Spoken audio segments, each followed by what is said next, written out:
Hello guys, welcome back to another video. तो दोस्तों, आज हम फिर से एक बहुत ही कमाल की वीडियो के साथ हाजिर हुए हैं। आज हम जिस वीडियो के ऊपर रिएक्शन करने वाले हैं, इस वीडियो का जो टाइटल है मुकेश अंबानी वर्सेस रतन टाटा है। इस वीडियो में ये कंपैरिजन किया गया है कि किस तरह इनकी शुरुआत हुई और ये अपने पैसों को किस तरह खर्च करते हैं। इनकी अमीरी के चर्चे तो हर तरफ फैले हुए हैं, लेकिन इनका लाइफस्टाइल कैसा है, आइए देखते हैं इस वीडियो में। इस वीडियो को फैक्ट बाई ने बनाया है, तो आप इनके चैनल को जाकर सब्सक्राइब कर सकते हैं। और मुकेश अंबानी और रतन टाटा दोनों की अमीरी के चर्चे किसने नहीं सुने। मतलब जहां हस्बैंड एक फूल का खर्चा नहीं करते, वहीं मुकेश अंबानी ने एक नहीं 3 बार अपनी वाइफ को करोड़ों की प्राइवेट जेट गिफ्ट की है। और प्राइवेट जेट, लग्जरी कार्स और अंटीलिया के मालिक अंबानी के पास सिर्फ 6 कंपनियां हैं। लेकिन रतन टाटा की बात करें तो ये रहते तो बस इत्तू से बंगले में, पर इनके पास 135 से ज्यादा कंपनियां हैं। तो अब बताओ 6 वर्सेस 135 वेल, इसका जवाब शायद ही है किसी के पास। पर अगर मेरा वीडियो देखा तो क्या पता आप खुद ही दे दें इसका जवाब। और वैसे तो आज एशिया के सबसे अमीर इंसान का टाइटल मुकेश अंबानी के पास है, पर अगर रतन टाटा अपनी पूरी दौलत अपने हाथों में ले ले तो वो भी बन सकते हैं एशिया के सबसे अमीर इंसान। लेकिन आखिर वो ऐसा कर क्यों नहीं रहे? तो चलिए आपके सवालों का जवाब जानने के लिए शुरू करते हैं हमारा इन बिजनेसमैन का पैसे और शो ऑफ से भरा ये सफर। मुकेश अंबानी वर्सेस रतन टाटा, किसका शो ऑफ है ज्यादा?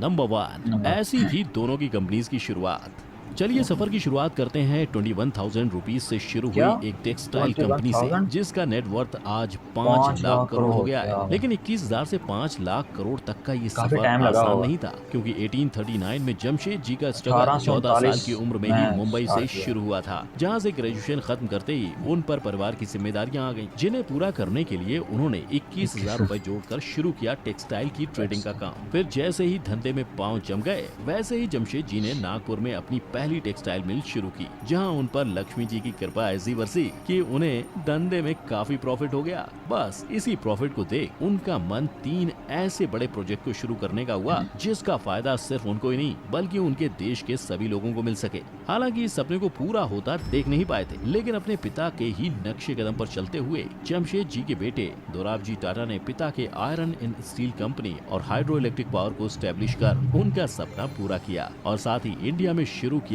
पहला इंडियन इंस्टीट्यूट ऑफ साइंस। लेकिन दोस्तों, इसे वक्त का सितम कह लो या उम्र का एक पड़ाव, जल्द ही इनका भी देहांत हो गया, जिसके बाद 1938 में टाटा ग्रुप की जिम्मेदारी जहांगीर रतन जी दादा भाई टाटा ने ली, और पुरानी 14 कंपनियों को चलाते हुए उन्होंने टाटा ग्रुप की कंपनीज का आंकड़ा 95 कर दिया था। और इतना ही नहीं, इसके साथ ही JRD टाटा ने इंडिया की पहली एयरलाइन टाटा एयरलाइन की भी शुरुआत की, जिसके बाद उसे गवर्नमेंट ने अपने अंडर लेते हुए उसका नाम एयर इंडिया कर दिया। पर इन सब के बाद 3 पीढ़ियों के नाम और काम को आगे बढ़ाने की जिम्मेदारी मिली रतन नवल टाटा को, जिन्होंने उसे बखूबी निभाते हुए टाटा इंडस्ट्रीज का नाम आज ग्लोबली ऐसा फेमस कर दिया है कि बच्चा बच्चा टाटा के बारे में जानता है और टाटा के साथ काम जरूर करना चाहता है। तभी तो कंपनी का नेटवर्थ आज 5 लाख करोड़ तक जा पहुँचा है। और अब बात करते हैं उस इंसान की जिसकी एक गाड़ी की कीमत नॉर्मल इंसान बंगला बना लेता है। और सिर्फ इतना ही नहीं, इन्होंने 6 फ्लोर की जो बड़ी पार्किंग अपने घर में बनवाई है ना, उतनी बड़ी बड़ी बिल्डिंग्स में आधे से ज्यादा मुंबई की पॉपुलेशन रहती है। यहाँ आपका गैस बिल्कुल सही है, मैं बात कर रहा हूँ अंबानी की, जिनके हाथ में कोई सोने का कटोरा नहीं था। और हमारे ही पापा की तरह धीरूभाई अंबानी ने भी कड़ी मेहनत और सैलरी में मिलने वाले सिल्वर कॉइन्स को जमा कर करके अपना बिजनेस शुरू किया था। मतलब पैसे जमा होने पर वो विदेश की नौकरी को छोड़कर मुंबई के एक चौल में रहने आ गए, और जैसे तैसे बहुत संघर्ष और मेहनत के बाद धीरूभाई अंबानी ने रिलायंस कमर्शियल कॉर्पोरेशन को शुरू किया, जो मसालों और यार्न्स में ट्रेड करता था। और जैसे ही मसालों और यार्न के धंधे में वो सेट हो गए, वैसे ही उन्होंने विमल नाम से अपने कपड़ों का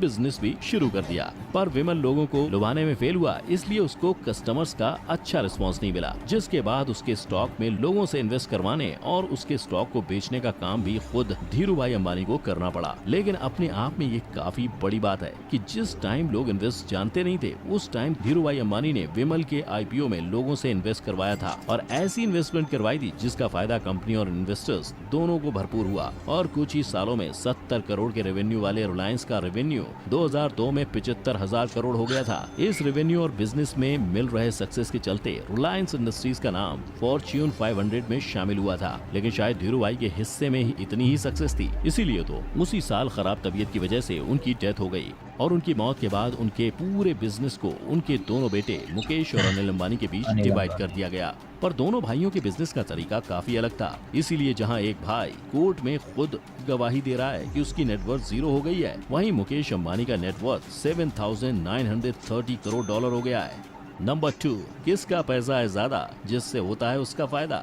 चलिए अब बात करते हैं इनके आज की यानी कि दोनों के पैसों की, क्योंकि ये सारी लड़ाई उसी की तो है। पर क्या आप जानते हैं 88 मिलियन के नेटवर्थ वाले मुकेश अंबानी रिलायंस रिटेल, रिलायंस पेट्रोलियम और रिलायंस जियो जैसी कई कंपनीज के मालिक हैं, परंतु वहीं 135 से ज्यादा कंपनीज की सब्सिडरीज होते हुए भी रतन टाटा का नेटवर्थ हमेशा अंबानी से कम रहा है और कभी कागजों पर दिखाई भी नहीं दिया है। कोई तो और वजह आखिर होगी। क्यों, तो आइए जानते हैं। ये तो हम सभी को पता है कि रिलायंस इंडस्ट्रीज फिलहाल लिमिटेड सेक्टर्स में ही काम कर रही है, लेकिन वहीं टाटा ग्रुप इंडिया के ऑलमोस्ट हर फील्ड में काम कर रहा है, जैसे स्टील, केमिकल, आईटी, ऑटोमोबाइल वगैरह वगैरह। तभी तो सब्सिडरीज कंपनीज की ज्यादा होने की वजह से टाटा ग्रुप का market capital most of the time Reliance group से ज्यादा ही रहता है। फिर भी मुकेश अंबानी का नेटवर्थ आज इंडिया में सबसे ज्यादा कैसे है, यही जानना चाहते हैं ना? तो आपकी क्यूरियोसिटी को खत्म करते हुए मैं बता दूं, मुकेश अंबानी का नेटवर्थ इसलिए ज्यादा है क्योंकि रिलायंस ग्रुप में वो 48% शेयर के मालिक हैं, और जब शेयर ही लगभग आधे उनके नाम है तो जाहिर सी बात है कंपनी का फायदा होने पे आदमी की वैल्यू भी बढ़ती ही है। इसीलिए तो सितंबर 2020 में अंबानी साहब का नेटवर्थ 88 बिलियन डॉलर हो गया था। लेकिन वहीं अगर हम बात करें रतन टाटा की, तो टाटा ग्रुप में वो 1% से भी कम शेयर के मालिक हैं, क्योंकि उनकी ग्रुप का 66% शेयर उनकी ही कंपनी के अलग अलग ट्रस्ट जैसे sir Ratan Tata trust, sir Dorabji Tata trust, Tata education trust जैसे कई ट्रस्ट को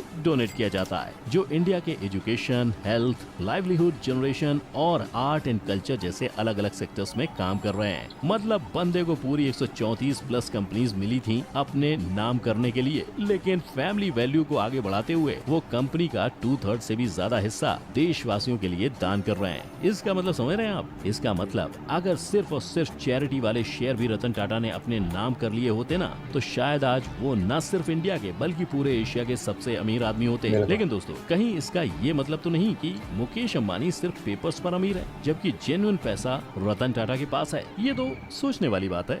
नंबर 3, जैसे खर्चे वैसे चर्चे। घर, गाड़ी, पैसा सब है इन दोनों के पास, लेकिन फिर भी क्यों दिखते हैं एक के खर्चे तो वहीं दूसरे के कम होते हैं चर्चे? क्योंकि पैसा तो बोलता है बॉस, लेकिन जिसको दिखावा करना आता है शायद उसका ही ज्यादा बोलता है। तभी तो जब अंबानी ने अपनी बेटी की शादी में 110 करोड़ खर्च किए थे, तब उसके चर्चे बड़े जोरों शोरों से हुए थे। और तो और, जैसा कि मैंने आपको इंट्रो में ही बताया था कि मुकेश अंबानी ने अपनी वाइफ नीता अंबानी को 3 बार 1000 स्क्वायर फीट का प्राइवेट जेट गिफ्ट किया है, जिसकी कीमत करोड़ों में होती है। पर चौंकिए मत, क्योंकि इनके खर्चे अभी खत्म नहीं हुए हैं। इनके पास एक याट भी है जो स्पेशली सोलर ग्लास रूफ से बनाई गई है और जिसकी अप्रोक्स कीमत 700 करोड़ है। और अब जब पति इतने खर्चे कर ही रहा है तो बीवी क्यों पीछे रहे? इसीलिए तो नीता अंबानी को हमेशा नए डिजाइनर कपड़े, ब्रांडेड वॉचेस और महंगे बैग्स के साथ ही देखा जाता है। पर देखो भाई, जब सेठ इंडिया का सबसे अमीर आदमी हो तो उसके नौकर को भी तो उसके स्टैंडर्ड का होना पड़ेगा। इसीलिए मुकेश अंबानी अपने सिक्योरिटी गार्ड्स को भी 2.5 से 3 करोड़ वाली मर्सिडीज AMG G63S में साथ लेके घूमते हैं। और तो और, अपने एंटीलिया में गर्मियों में स्नोफॉल का मजा लेने के लिए इन्होंने उसके लिए अलग से स्नो रूम तक बनवाया है। लेकिन वहीं अगर हम रतन टाटा के खर्चों की बात करें तो उनकी आइडियोलॉजी हमेशा से सिंपल लिविंग की रही है। इसीलिए तो उन्होंने आज तक कोई बड़ा खर्चा नहीं करते हुए अपना घर भी काफी सिंपल और एलिगेंट रखा है। साथ ही अपने पैसों को स्टार्टअप में इन्वेस्ट किया है ताकि उनकी कंट्री और कंट्री के लोग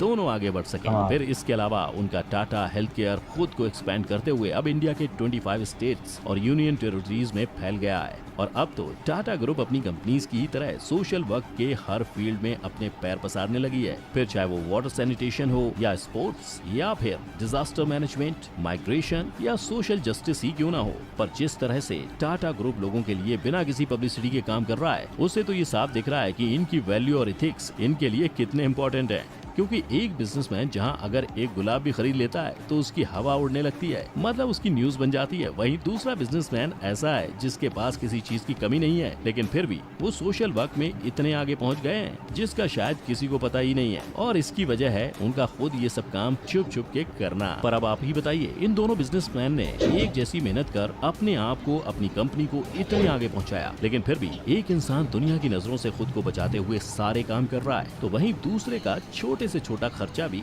लाइमलाइट में आ जाता है। तो क्या ऐसे में अपने खर्चे का चर्चा करना वाकई में जरूरी है? क्या लगता है आपको? कमेंट बॉक्स में जरूर बताना। इसके साथ ही अगर आपको हमारी आज की ये वीडियो अच्छी लगी हो तो लाइक और शेयर करना मत भूलना, और साथ ही ऐसे कई नए पुराने चर्चे के बारे में ज्ञान अर्जित करते रहने के लिए हमारे चैनल को भी सब्सक्राइब कर लेना। साथ ही हमारी कोई भी अपडेट आपसे मिस ना हो, इसलिए बेल आइकन को भी हिट करना याद से। फिर मिलेंगे किसी नए मुद्दे और चर्चे के साथ। जय हिंद। तो दोस्तों इस वीडियो में आपने देखा कि मुकेश अंबानी के पास सिर्फ 6 कंपनियां हैं। इन 6 कंपनियों के ऊपर ही उनका जो नेटवर्थ है वो इतना ज़्यादा है, क्योंकि उनको एशिया का नंबर 1 रिचेस्ट मैन बनाता है। इसी के साथ रतन टाटा के पास 136 कंपनीज होने के बावजूद भी उनकी जो नेटवर्क इतनी कम है। इसकी वजह मेरे ज़हन में ये आती है कि रतन टाटा जो है अपनी फॉर्म को ऊपर लेकर आना चाहते हैं, लेकिन दूसरी तरफ मुकेश अंबानी जो है उनके बारे में भी कुछ नहीं कहा जा सकता। तो दोस्तों आज के लिए बस इतना ही, मिलते हैं इंशाल्लाह नेक्स्ट वीडियो में। तब तक के लिए अपना और अपनों का ख्याल रखिएगा। अल्लाह हाफिज़।